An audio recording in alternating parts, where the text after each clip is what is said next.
पाकिस्तान ने भारत के वजीर दिफा के इश्तियाल अंगेज रिमार्क्स की मजम्मत की है। तर्जुमान दफ्तर खारजा मुमताज जहरा बलोच का कहना है कि भारत का मजीद शहरियों को निशाना बनाने का दावा वाज़े तौर पर जुर्म का एतराफ है। आलमी बरादरी को भारत के इन घिनौने और गैर कानूनी इक़दामात पर मुहासबा करना चाहिए। पाकिस्तान किसी भी जारहियत के खिलाफ अपनी खुद मुख्तारी के तहफ़्फ़ुज़ के लिए मुकम्मल तौर पर पुरअज़्म है।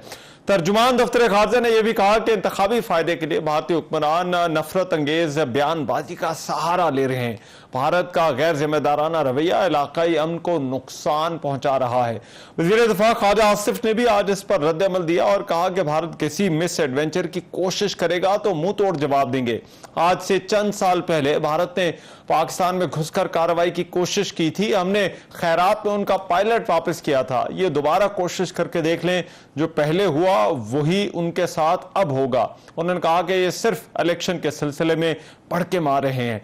भारत मोहतात होकर बगैर मोहतात जो है वो बयानात दे रहा है। इलेक्शन के चक्कर में कोई ऐसी हरकत ना करे जिसका इनको खमियाजा भुगतना पड़े। वफाकी वज़ीर इत्तलात और नशरियात अताउल्लाह तारड़ का भी ये कहना था कि खत्ते में अमन की ख्वाहिश को हमारी कमजोरी ना समझा जाए। हम अपनी सालमियत का दिफा करना जानते हैं। इससे पहले बरतानवी अखबार गार्डियन की रिपोर्ट पर तबसरा करते हुए भारत के वज़ीर दिफा राजनाथ सिंह ने एक टीवी शो में इंटरव्यू में यह कहा था कि भारतीय वज़ीर आज़म नरेंद्र मोदी की पाकिस्तानी शहरियों के मारने के हवाले से पॉलिसी यही है। भारत पाकिस्तान में हर उस पाकिस्तानी को कत्ल करेगा जो हमारे मुल्क में किसी भी किस्म की दहशतगर्दाना कार्रवाई की कोशिश करेगा।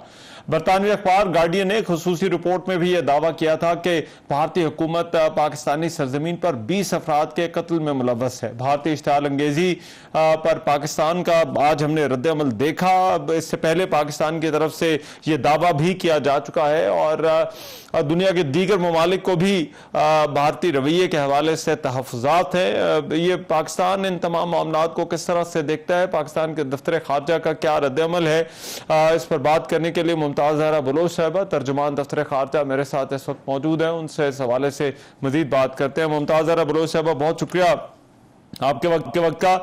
ये सबसे पहले तो भारतीय वज़ीर दिफा की जो स्टेटमेंट है एक तरह से एक कन्फेशनल स्टेटमेंट है। जो कार्रवाइयाँ भारत ने की हैं, दफ्तर खारजा इसको किस तरह से देखता है, क्या रिएक्शन है, क्या होना चाहिए इसके ऊपर? देखिए जी, आपने कहा ये एक जो स्टेटमेंट आई डिफेंस मिनिस्टर की इंडिया के, वो जिस तरह से उन्होंने उसको बयान किया है उससे बिल्कुल एक कन्फेशनल स्टेटमेंट नजर आती है। ये पाकिस्तान इस स्टेटमेंट की भरपूर मजम्मत करता है और हम समझते हैं कि इस तरह की स्टेटमेंट्स इंटरनेशनल लॉ के खिलाफ है और यूनाइटेड नेशंस चार्टर के खिलाफ है कि आप अपने हमसायों को धमकियां दें और वहाँ पर दूसरे अपने हमसाया ममालिक में इस तरह की एक्टिविटीज को एक्सेप्ट करें। ये कम्प्लीटली इंटरनेशनल लॉ के खिलाफ वर्जी है। और पाकिस्तान हमेशा से कहता रहा है कि इंडिया जो भी एक्टिविटीज करता रहा है इस रीजन में, पाकिस्तान उससे बखूबी वाकिफ है और उसके हमने सबूत भी मुख्तलिफ मौके पे दिए हैं। हकीकत ये है कि जो इंडिया के जो डिफेंस मिनिस्टर ने जो स्टेटमेंट दी है वो शायद वहाँ के अवाम तो उसको एक्सेप्ट कर लें, लेकिन पाकिस्तान के अवाम को तो ये बहुत ही एक मुसीका खेज बयान लगता है। ये एक बहुत ही रियलिटी से दूर है, क्योंकि पाकिस्तानी कौम ने टाइम एंड अगेन बताया है कि हम अपना दिफा करना जानते हैं और अगर इस तरह की कोई एडवेंचरिज्म इंडिया की तरफ से हुआ तो हम उसका जवाब देने की पूरी सलाहियत रखते हैं। लेकिन मुमताज जरा बलोच साहब, ये लंबी फहरिस्त है। पाकिस्तान अंदर आकर अगर इस तरह की कोई कार्रवाई की गई है, ये ना सिर्फ पाकिस्तानी कवानीन बल्कि आलमी कवानीन की भी खिलाफ वर्जी है। तो दफ्तर खारजा का आलमी बरादरी से क्या तकाजा है, वो इन कार्रवाइयों पर किस तरह का रद्द-ए-अमल होना चाहिए? देखिए, ये जो आप बात कर रहे हैं ये आज की बात है। आप जानते होंगे कि 24 जनवरी को foreign secretary doctor Cyrus Sajjad Qazi ने इस सिलसिले में एक अहम प्रेस कॉन्फ्रेंस की थी, जिसमें उन्होंने वो शवाहिद पेश किए थे कि किस तरह से इंडिया पाकिस्तान के अंदर اس طرح کی دہشت گردی میں انوالوڈ ہے اور ایکسٹرا ٹیریٹوریل اور ایکسٹرا جوڈیشل کلنگز کر رہا ہے.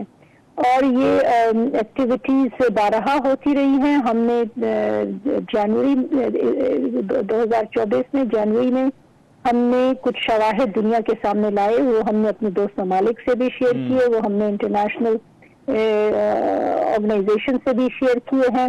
اور یہ ایک پہلی دفعہ نہیں ہوا.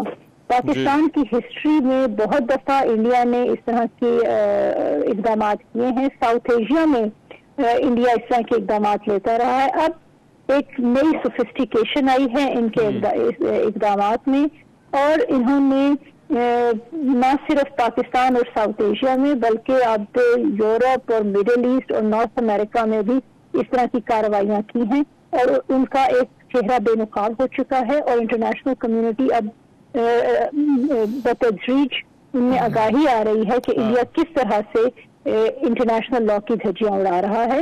اور اس وجہ سے بہت ضروری ہے کہ تمام انٹرنیشنل کمیونٹی کے لوگ اکٹھے ہو کر ان کی اس کارروائی کو مذمت کریں اور انڈیا کا محاسبہ ہونا چاہیے. اچھا, اسی طرح کے معاملات امریکہ اور کینیڈا میں بھی پیش آئے, اور وہاں پر ہم نے دیکھا وہاں پر وہ خود ان معاملات کو دیکھ رہے ہیں, وہاں پر اس پر جو ہے وہ ایکشن بھی لیا جا رہا ہے. تو پاکستان کے پاس جو ثبوت ہیں, پاکستان نے جو یہاں سے انٹیلیجنس گیدرنگ کی ہے اس معاملے کے اوپر, کیا ان ممالک کے ساتھ بھی کوارڈینیشن ہوگی؟ کیونکہ یہ ایشو ایسا لگتا ہے کہ صرف پاکستان تک محدود نہیں. اور پھر کیا آپ دیکھتی ہیں کہ اس معاملے کو عالمی فورم پر بھی اٹھایا جا سکتا ہے؟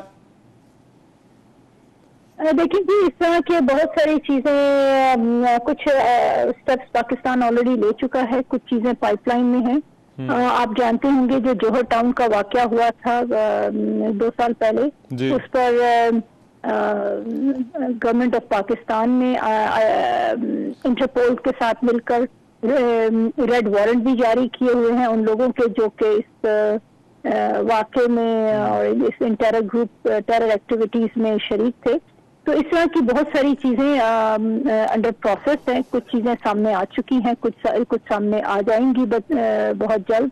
تو پاکستان اپنا جو رول ہے اس سلسلے میں وہ ادا کرتا رہے گا. اچھا, اور ایک اور جو کہ معاملہ گارڈین کی رپورٹ کے اندر جس کا انکشاف کیا گیا وہ یہ ہے کہ کئی پاکستان کے دوست ممالک یا تیسرے ممالک کو بھی جو ہے وہ اس معاملے کے اندر جو ہے وہ شامل کیا گیا ہے اور ان کو ایز اے بیس کے طور پر استعمال کیا گیا ہے. کلبھوشن والے معاملے میں جس طرح سے ایران کا ایشو تھا اور ابھی اس میں متحدہ عرب امارات کا نام آ رہا ہے, اس معاملے کو دفتر خارجہ کس طرح سے دیکھتا ہے؟ یہ ایک بہت کمپلیکیٹڈ سچویشن نظر آتی ہے. دیکھیں, میں کسی اخبار کی جو خبر ہے اس کے اوپر کامنٹ نہیں کروں گی, کیونکہ اخبار کی خبریں کئی دفعہ کمپلیٹ نہیں ہوتی, کچھ انکمپلیٹ ہوتی ہیں. لیکن آپ کو میں یہ ویسے آپ کی بات سے کو بڑھاتے ہوئے یہ بالکل آپ صحیح کہہ رہے ہیں کہ انڈیا نے ان ریسنٹ ایئرس ہمارے دوست ممالک کی سرزمین کو بھی استعمال کیا ہے.